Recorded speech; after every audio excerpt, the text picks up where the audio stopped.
So this is an open letter to NF and any of the fans, other guys that, other people that listen to his music that have been following his stuff since he was around, well, large in 2015 or so. But this is an open letter to NF specifically on the topic of OCD medication, how his music and his journey kind of actually helped me even begin mine in healing with OCD.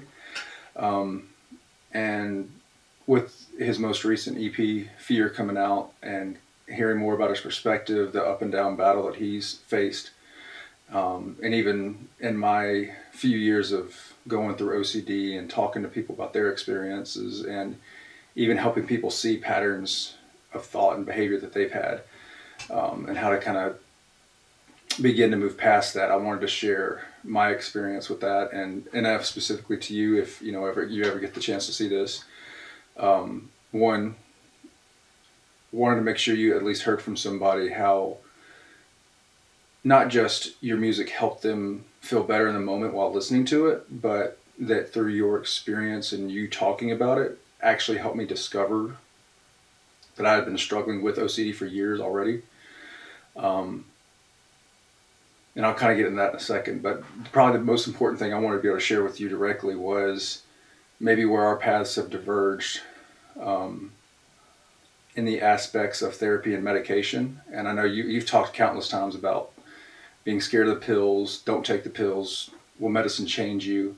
And I had all those same questions and whatnot when I went through it. And I just really want to share my experience so far with medication. And I'll do that in a minute, and I'm not even trying to push you to it.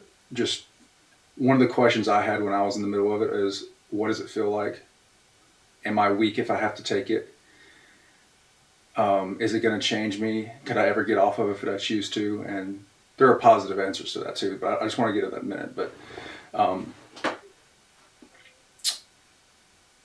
then maybe I can, in talking on this video just about like kind of asking questions about like what the future of your music is and things like that. But let me back up and go ahead and get into how your music helped me understand what OCD was in a time where I was experiencing some sort of mental health crisis and I had no idea what was going on. And there's no script for this video. This is literally just me sharing thoughts as I beyond a few outlines. So forgive any stumbling and going through forming my thoughts. So I just kind of jump in. So I've actually listened to your music since 2015. I actually thought it was earlier than that. I thought it was when I was a freshman in college, but I don't think you really released your Mansion album until 2015. And at that point I had been married for 2 years. So I think it was Pandora actually that kept playing your music, and every time your stuff would come on, I was like, man, I like this. What is this? And it was always the Mansion album that would pop up. And so I had started following your music from there.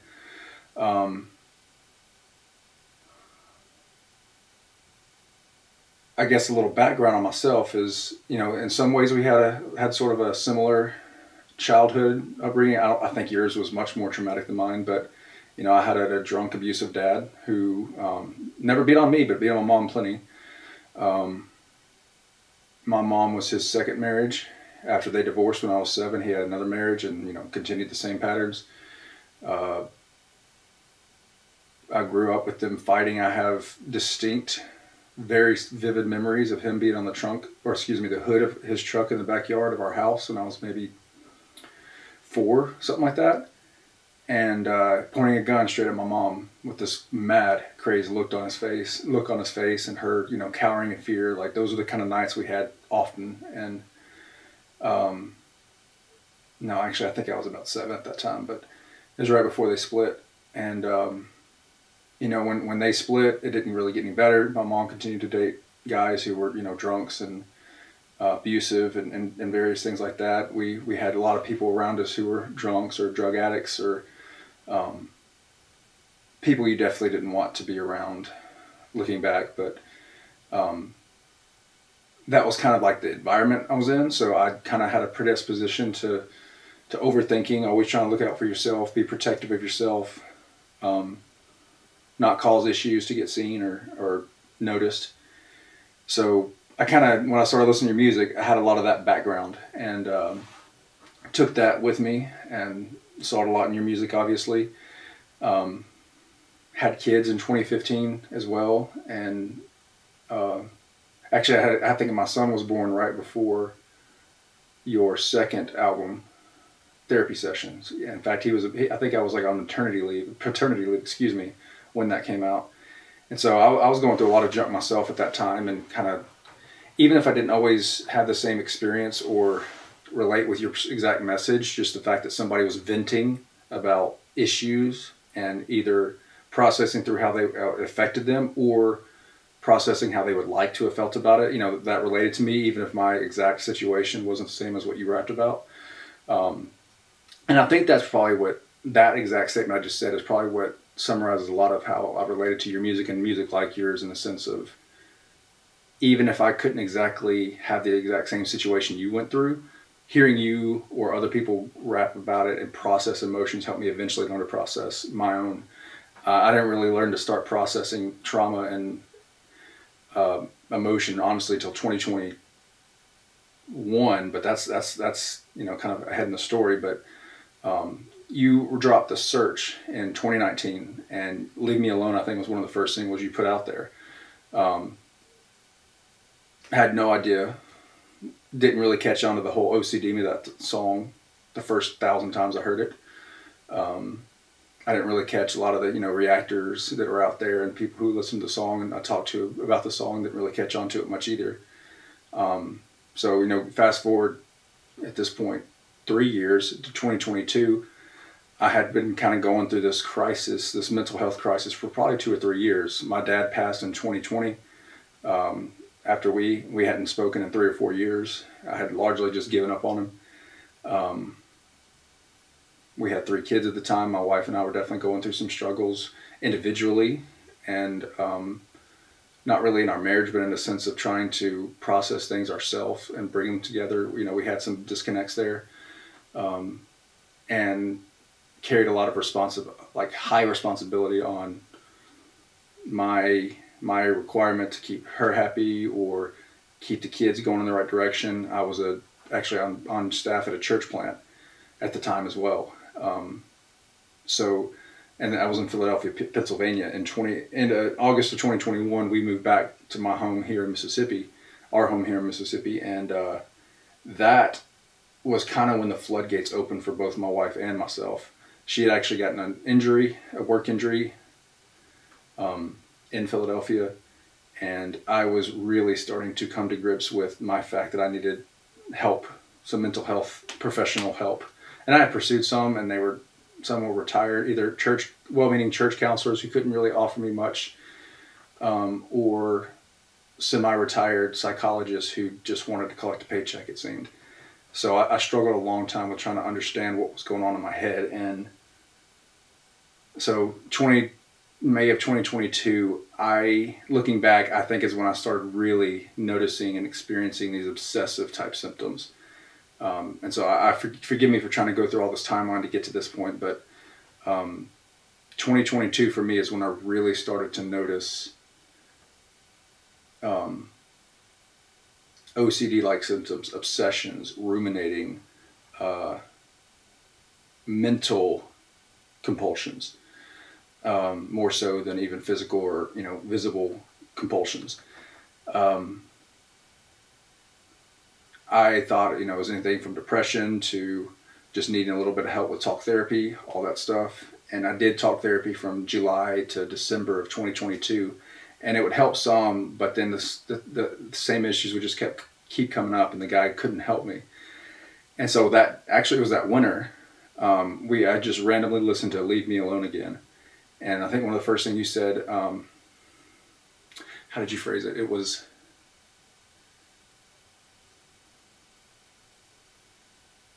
I can't totally remember how exactly you phrased it, but you mentioned, OCD, and you said in The Search, OCD keeps pushing my buttons, said don't touch it, now you've done it. And then in Leave Me Alone, you kind of gave a very brief explanation of it there, and it made me question and realize I don't even know what OCD really is. The only thing I'd heard about OCD was what other people usually say: "Don't touch my stuff on my desk. I'm very OCD in the way I have it organized. Oh, I'm so OCD. I want things done a certain way." And yeah, so that was my experience of how people had talked about OCD, is that it was a preference of how they kept things organized around them. So when you were singing about OCD, I didn't really think it had that much of a life impact sort of thing when you were talking about it. So made me to look. I was like, what even is OCD? And I can't remember the exact definition I found online, but it gave a list of symptoms where it was talking about constant obsession, rumination, physical or mental rituals to alleviate the stress or anxiety of said thoughts or fears. And that really started to strike a chord with me and what I was going through at the time. So, your music at that point was kind of guiding me to understand what this was. And right after that, I began looking for a psychologist who specialized in OCD and found one and began getting treatment. So I began to kind of go back through your old music and, like, with that filter of what OCD really was, began to see a lot of those threads you put in your music regarding OCD.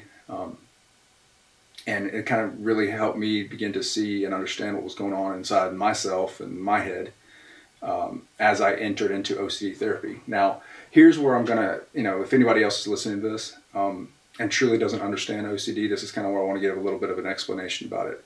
The way I have described it to people when it's come up in conversation with me to other people is, imagine what your worst fear is, and then your brain creating evidence that it's either going to become true or is becoming true or is true, and living with that constantly. It's a very broad way to explain it, but that's what's happening, is that your brain is convinced that something bad or scary, and it's usually particular to you, it's not just general scary things, it's like something that you find is like a worst fear coming true, and your brain is on a constant overdrive or fight, flight, freeze, analyzing every situation in your life, making sure or looking for evidences that fear is lurking or coming true or whatever it might be.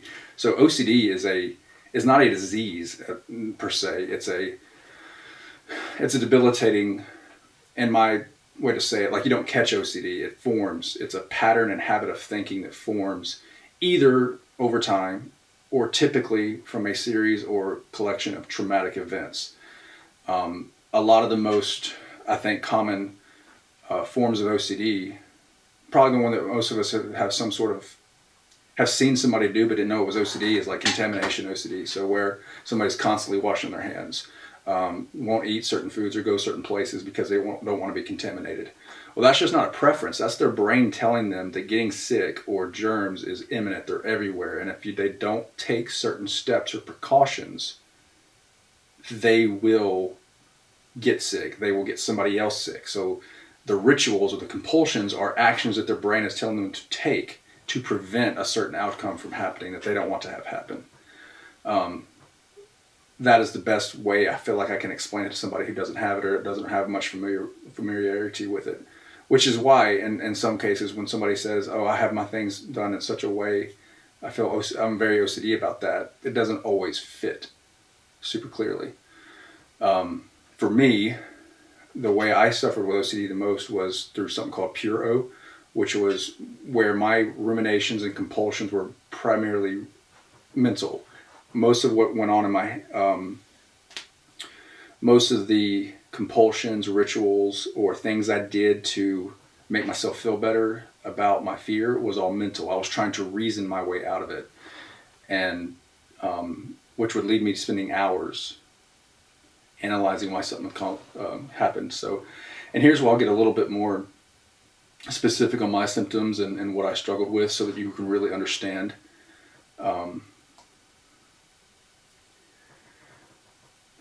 why it's such a debilitating or even scary thing for me. I mentioned earlier my dad and his violence, his nature. And the thing is that for him, it didn't start with him. His dad and his grandfather were like that too. So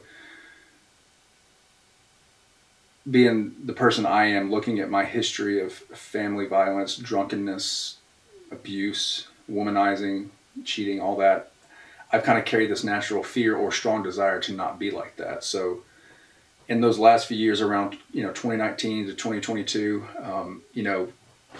I am a Christian. I've been a Christian for 16 years or more. So, I kind of follow some celebrity Christians at different times, sermons, pastors and whatnot. Well, I don't know how many of you may know this or remember that, but, Ravi Zacharias come out after he died.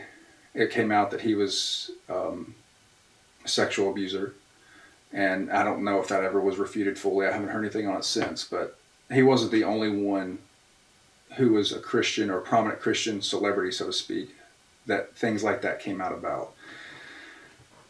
And being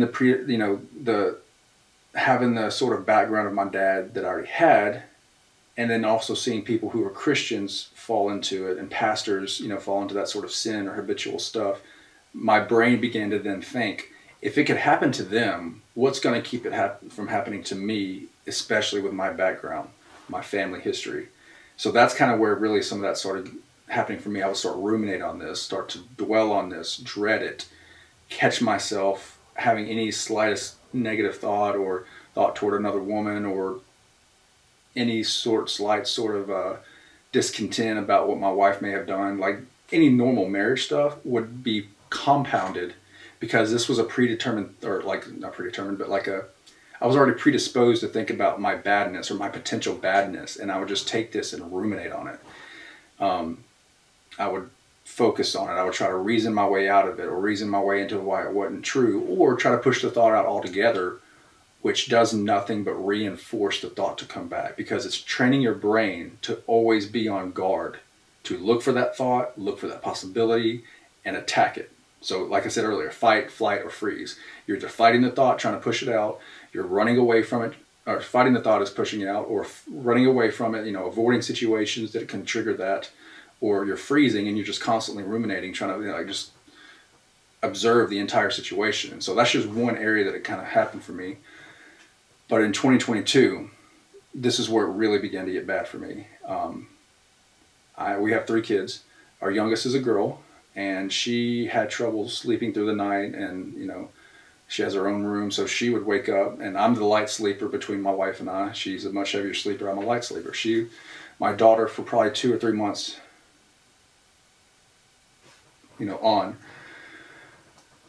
would come into my room and say she had to use the bathroom, or she had a wet diaper, pull up, whatever it might be. And so, in 2, 3, 4 in the morning, I would wake up and I sleep in just my boxers, which I think a lot of guys do. I would walk through my house to the other side of the house to where her room is, and it would just be me and her in the bedroom. And I would get her diaper on, put her stuff on, have her get pee, get back in the bed. All the while, my brain is telling me, this is what pedophiles do. This is what people who abuse their daughters do.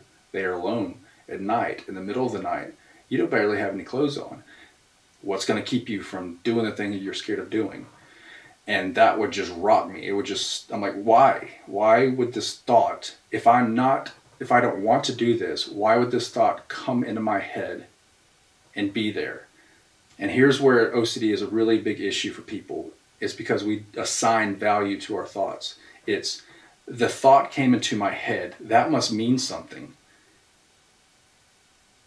I've got to do something about it. And that's where people who have OCD will mention sticky thoughts. Thoughts like that, even as bad as they are, they may come into normal people's thoughts, or pushing somebody out in the traffic or harming themselves. Those thoughts may come and go in a normal person. We say that's weird, and we let it go. Or they let it go.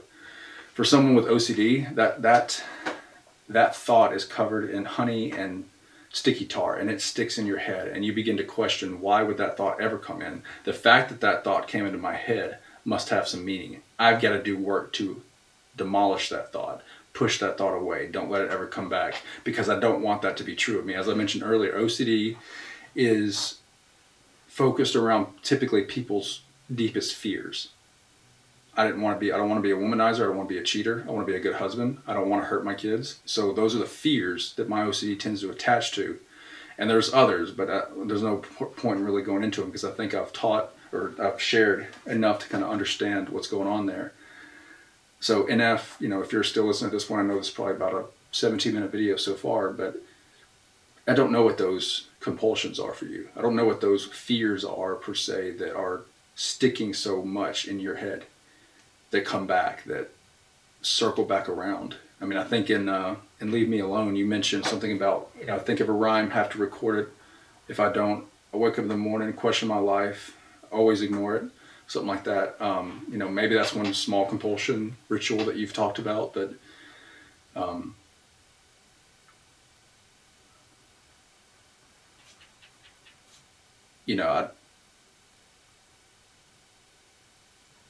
sorry, I kind of get my thoughts twisted up there. I don't know what those rituals and those issues, those fears are for you. I think I can probably surmise some of them, but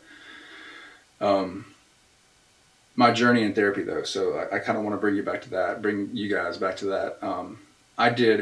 I met with an OCD specific therapist for 6 months, and doing therapy for OCD is not the same as doing regular talk therapy where you're talking through feelings.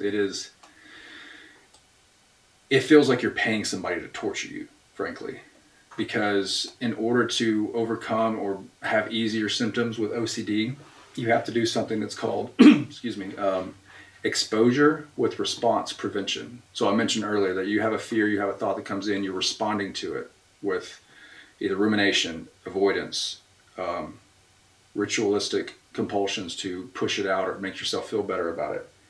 And the thing about those compulsions, they get worse. So like the whole hand washing thing, if washing your hand for 10 seconds is enough, in a year it'll be 20 seconds, 30 seconds, 40 seconds. It never gets better, which is why it continually gets more debilitating.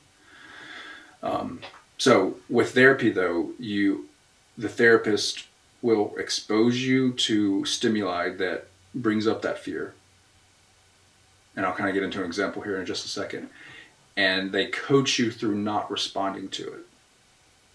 So during the height of the issues that I was going through, I feared having a mental snap and like killing my family. Like I was scared that I could be the person that you hear about on the news that, like some murder suicide happened where the person finally snapped, killed their whole family, killed themselves. And I would ruminate on that. Like, why would I have that thought if it wasn't somehow possible in myself? So one of the therapies for that was, I laugh about it a little bit now, but was to go home, get a big knife, because I would have these thoughts while I was cutting vegetables for dinner. I'm like, I have a knife in my hand. My wife's right next to me. What's going to happen? What's going to stop me from just going crazy this instant? And that sends fear and craziness in your head. It feels like.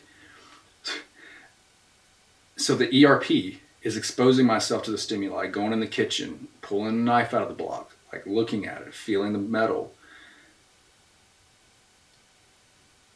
I would actually went to the living room and like stood behind my kids and family who were watching TV. Like the couch was right here. The kitchen kind of comes in from behind it. The TV's in front of the couch. And I was just standing there while my kids were in the couch watching TV. And I had the knife kind of just on the back of the couch. So I was within 2 feet of my kids with the knife in my hand, just letting that happen. And the point is not to tease yourself in the point of doing it, obviously, because that's where a lot of people with OCD, myself included, like I didn't want to enter into these situations where I was getting closer to my fear because I'm like, what's going to stop me from just jumping into it? And so there was nights I was arguing with my wife, like I really don't want to do this. But that's literally the point of what you're trying to do is prove to yourself. And that's what ERP did for me, is it proved that just by having a thought, just by being in the situation, doesn't automatically mean you are that kind of person or you're going to do the thing you fear. And you literally learn that there wasn't a whole lot of fear. It's just your brain has contorted so much of the stimuli and the input that it takes, and it assigns values and meanings to what you're processing. And you have to relearn not to do that. Some of the time just by letting go. So I did that kind of therapy for 6 months. And I think I was actually in that therapy I was doing, you released Hope. So that April, I was in the middle of therapy, you released Hope. And I was really hopeful that you kind of gonna talk about your coming out of it. And you shared, some of those healing points about like your mom, with your kids, with your wife, kind of your mental breakthrough. But I guess what always felt like a disconnect for me was the the hopeful tone, still kind of mixed in with like no hope sort of tone, mixed in with braggadocious rap. And we'll kind of get to that in a second, because I think I kind of wanted to share my perspective on like the future of that maybe. But before I move on too much from OCD, one of the little devices my wife and I had was, you know, each day is different with OCD, and so like in order to tell her a scale from 1 to 10 about where I was on a given day, I came up with this kind of like a bug system, where 1 felt like it was just this annoying gnat. The thoughts were like little annoying gnats that I could just, pay no mind to.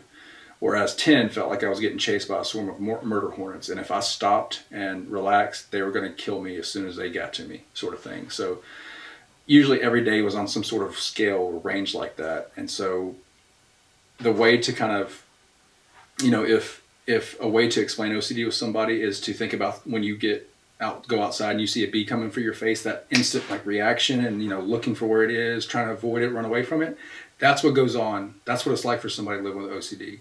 The flying insect is a thought that's coming for you and you're trying to react to it. That's exactly I think a good metaphor for what OCD is like. So for me, that's kind of one of the ways I communicated to my wife about where I was at the moment. And so after I finished my therapy, you guys can see some of my paintings behind me. I actually got back into painting after therapy and created this self-portrait to kind of explain what I hoped and, got through with OCD and therapy. So obviously this is just a big old version of my face, so don't mind the awkwardness. But the point of what you're looking at is like I'm trying to show a sense of peace and calm and acceptance while these huge, scary, various types of bugs are, flying around my head. When you're in a good place with OCD, it feels something like this, like where notice the bugs don't go away. The thoughts don't necessarily go away. The scary stuff doesn't disappear. You just learn to accept it a whole lot easier, or you've worked to learn to accept it. That's one of the things they talk about is called radical acceptance of not the truth that you are what you fear, but that those fearful thoughts or those thoughts that induce fear are going to be there. There's not a whole lot you can do about it. So I've talked a lot before I even got into one of the points of medication. So, and I felt like it was kind of important to bring up my experience and history with OCD to understand what medication has done to help me through it. So timeline on medication stuff though is, I mentioned I began OCD therapy in January of 2023, finished about June 2023. By that fall, I was doing a whole lot better, but I was also still kind of going through some struggles. Was it 23? No, excuse me. I made it through about another year. So last fall, 2024, I started feeling like I was, I still had moments where thoughts and fears would get sticky again. And another way to think about it is like if you're on a plane, you see the world from 30,000 feet high. When you have OCD, it sometimes feels best to be able to see your thoughts, understand yourself, your thoughts, and other content from 30,000 feet high so that you have a bigger picture of everything. It's when you're down in the trees with your thoughts that you get lost and you don't realize that there's a bigger picture and you're not as in danger as you think you are. So by last fall, I was starting to get a little bit more in the trees, a little bit more in the weeds of my thoughts, and then suddenly I would snap out and realize, oh, I was way too lost into my thoughts and fears. And so there was a little bit more of a back and forth with that. And there was particular situations where I began to notice I was very over anxious in continued stuff, like not just the OCD stuff, but I was anxious in a lot of areas. And so I was beginning to explore this idea of, could I get some help just helping cut down the intense anxiety spikes I had for OCD things, but also just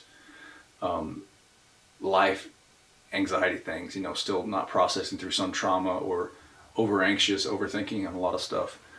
So I did a little bit of extra therapy work with my OCD therapist. We both kind of agreed maybe it's time to get a little bit of extra help with medication.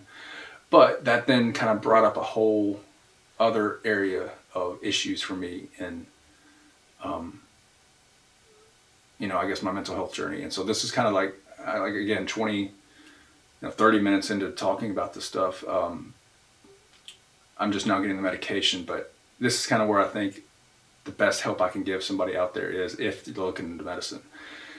There was a lot of stigma I had around it because my mom's side of the family all struggled with pill addiction, drug addiction in general, but especially pills. And so, and I know, and if that was your mom's story, that I think there was an overdose with pills, or at least a history of, searching out the pills, her choosing pills over you per se. So to feel like you need a pill to function well, and that bringing up memories or correlations to your past and your childhood and your family failures, I know full well about that. Along with that, it was just this idea of, if I have to take a pill to feel better, did I really do the work? Am I choosing a cop-out to feel better instead of doing the hard work? That was another thought that kind of went through my head. And then also, like, if I took the pill, how would I feel? Nobody could really tell me what I would feel if I took a pill to help out with my issues or my anxiety, things like that. Nobody could really explain it to me other than, I take it and I like it, whatever. So there wasn't enough certainty. Again, OCD and certainty is very closely tied, but for me, there wasn't enough certainty about what was going to happen if I took it. And so I did a little bit extra research, but also just starting it was a little bit of a jump for me.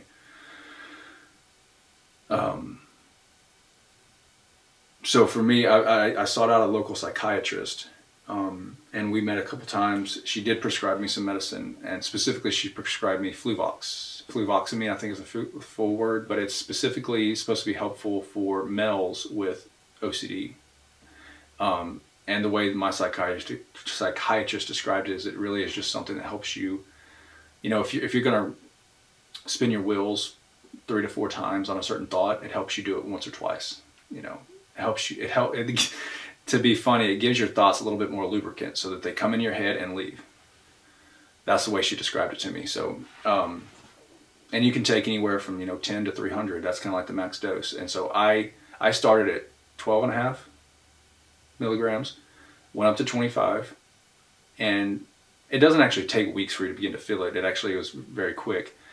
And it worked for a good while, and then it kind of, your bloodstream or whatever levels out with it. And so it's kind of like when they say you take it, like it's a kind of a rush of the effects, and then once your bloodstream levels out, the effect kind of goes down. So you kind of have to then titrate up a little more to meet where your body needs it. So I went from 12.5 to 25 to 50, I think, and then eventually to 62.5 earlier this year. I actually just recently titrated down, and I'll kind of get into that and why in just a second, because of the effects I was beginning to feel.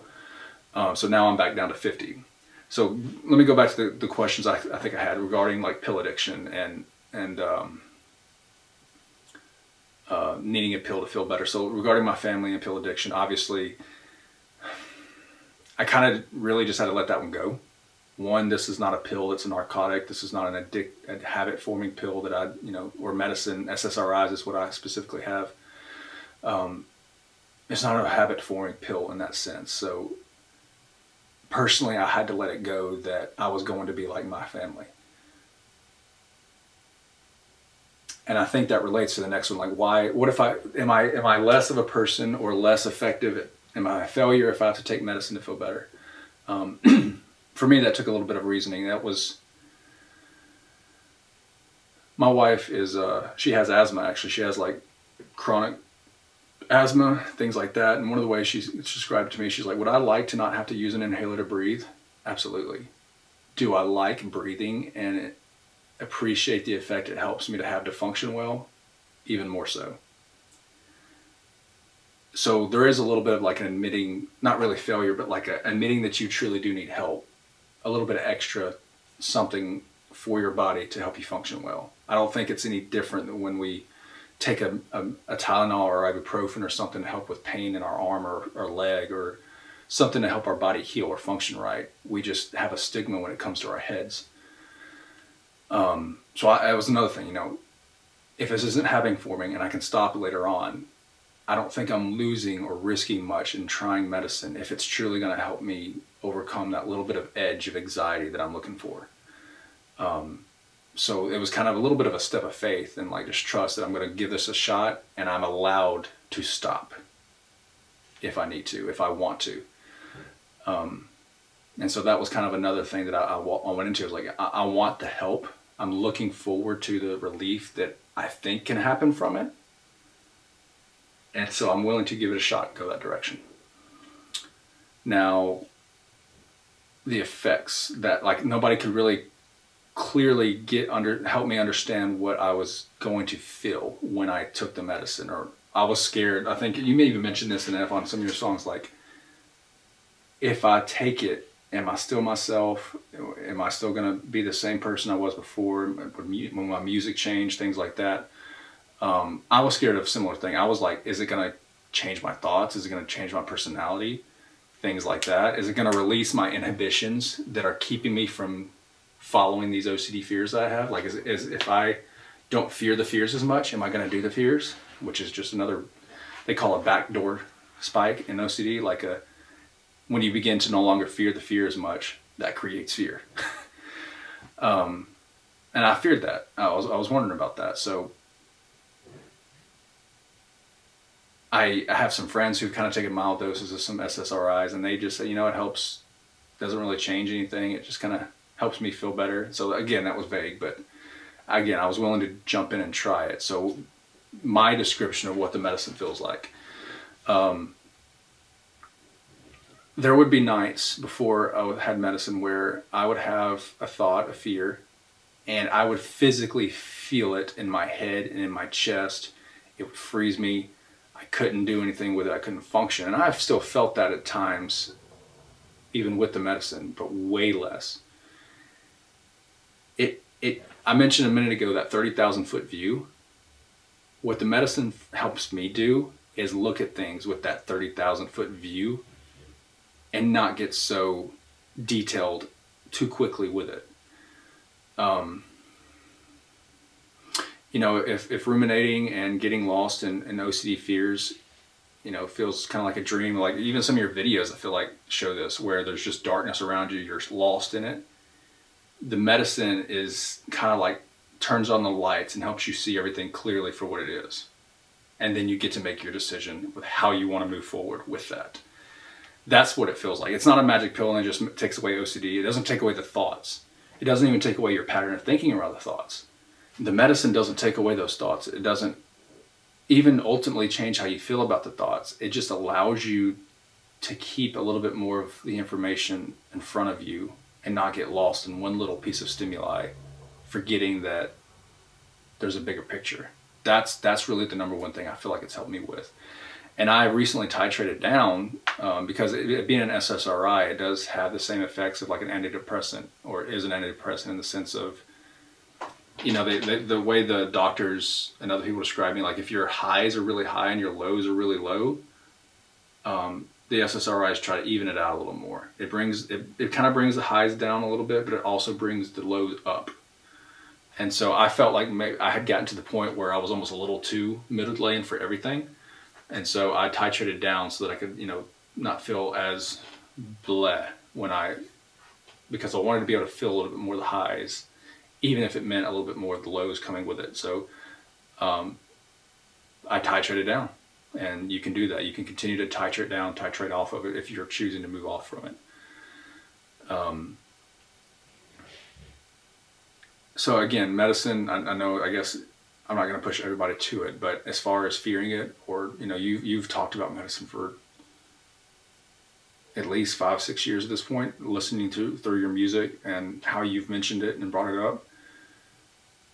Again, I'm going to say I had the same or similar thoughts of what I guess that you're having regarding it, but you're not failing if you take it. You're not going to become your mom or your anybody else that's before you if you choose to take it.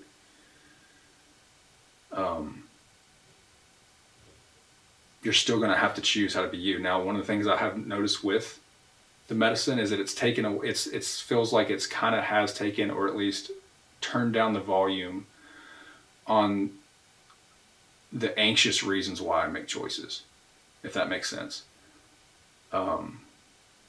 Like if I did something for my wife because of anxiety and I wanted to just keep things happy, then it kind of helps turn down that reasoning to the point where if I'm showing her love or doing something for her, it's because of love, not because of self-preservation and anxiety. If there's a relationship between me and God that was guilt-driven because I was doing it because I felt like I needed to do certain things to be a good Christian because my fear was I wasn't, that is stripped away a little bit more so.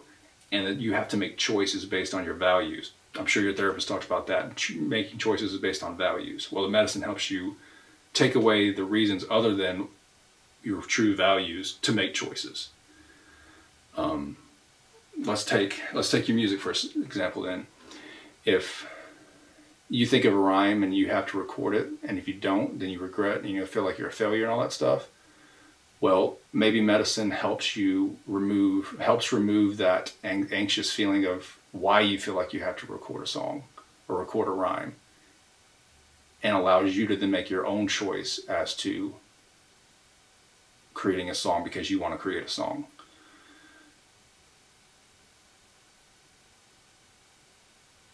That could be one possibility of what you're going to get with medicine.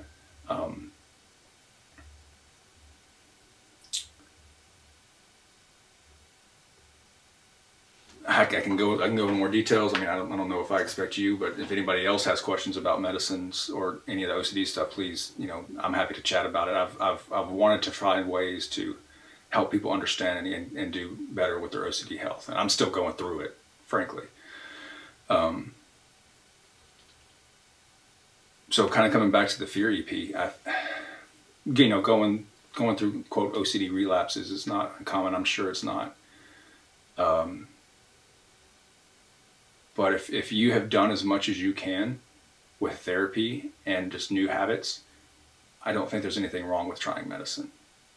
That's a decision you and your family have to make for yourself. It's one we had to make for ourselves, but I'm just trying to give you as much information I can to help you see what you might go through with it, because nobody could really give that to me. Now, as far as your music moving forward, I hope you're not washed up. I mean, it's in the sense of, I hope you're not done. I still think you have the skill to do whatever you want. I think the question comes down to, what are you wanting to accomplish? Like, do you, the following I think you have is largely people like me, or not, in the sense that maybe you do have a large white following. That you and Eminem are very similar in that. Where in the sense that, and I'm not the first person to say this, that a lot of your following are people who weren't hip hop connoisseurs, so to speak, before listening to you.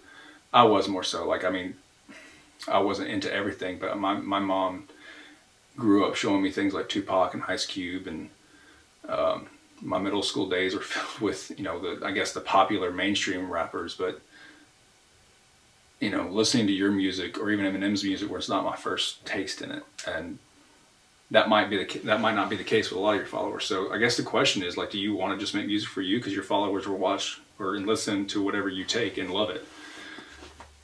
But a lot of your music seems like you are not chasing acceptance of the industry, but you want to be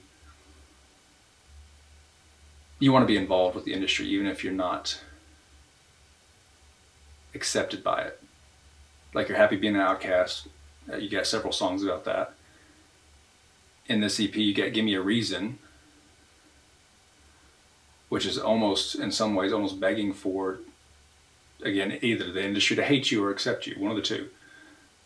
And if they do neither, what happens if they do neither? If they neither say, we don't accept you no more, or if they just ignore you? You kind of said both. You're like, I'm fine if the industry doesn't want me, but at the same time, you're also begging it to give you a reason. I could be misinterpreting some of that.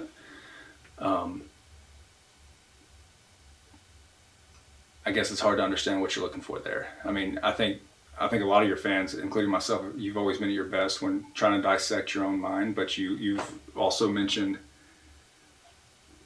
what happens if your music's not the same, if you're not hurting and dark anymore, and your music's not the same because of that. I get that. I would say probably one reason that maybe some of the industry or other rappers or listeners to hip hop may or may not like you is because you get pretty braggadocious. Like you've got numbers, you've got skill, but a lot of people would say hip hop itself is a culture and like a group of people, and there's no like, I guess, involvement in that culture, so to speak.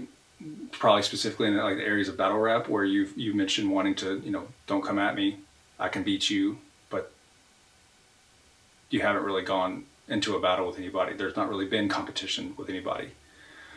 I don't know if that's something to go into or not. Maybe that's kind of where you choose to say, yeah, I'm going to go into that aspect or more areas of hip hop because I want to explore the hip hop. Are you a student of hip hop? People kind of want to know that. And when they can't see that and you say like, I'm better than half the people here, that rubs a lot of people the wrong way. At the same time, you have a lot of other good music too. Like I like a lot of things on all the albums. I think my favorite song you ever made is "I Miss the Days" because it feels so soulful. It is sad, but it's the kind of sad that everybody I feel like can relate to, and maybe not even sad is the right word, but introspective. Like it feels like I've mentioned this before. I could picture you singing that song on stage at the Grammys, and everybody's understanding it and vibing to it because it feels like that kind of soulful, introspective song for everyone. You're not getting into specifics of your own life. You're just kind of getting into specifics that I think a lot of people could feel. I'm one person. You've got a lot of people speaking into your life with your music. I just don't stop. Maybe I was going to say this actually before. If some of you mentioned before this Fear EP about OCD and being the reason you don't release music so often, maybe there's some some exposure with response prevention there. That you make music based on what you want to do, not because of what your OCD is telling you to do, and you're able to release it and let it go, even if it's not perfect in your definition, and you let yourself be exposed to the response of the people, and let that teach yourself to let go of perfection because you're never going to attain it. I don't know if you actually have had a chance to watch this. I don't know if other people who are watching it will respond or agree with me in some of these ways. But I hope that sharing how you kind of helped me see OCD, my experience in going through it, and how that differed from yours and my experience from medicine maybe help. Maybe I'm hoping it helps somebody else if they watch it. I know this is a really long video. I'm open to chat if somebody wants to chat more about it and help. But yeah, like I said, this was not a scripted thing. I just kind of talking about it as I go, and I'll see what comes from it. And I hope it helps. Thanks.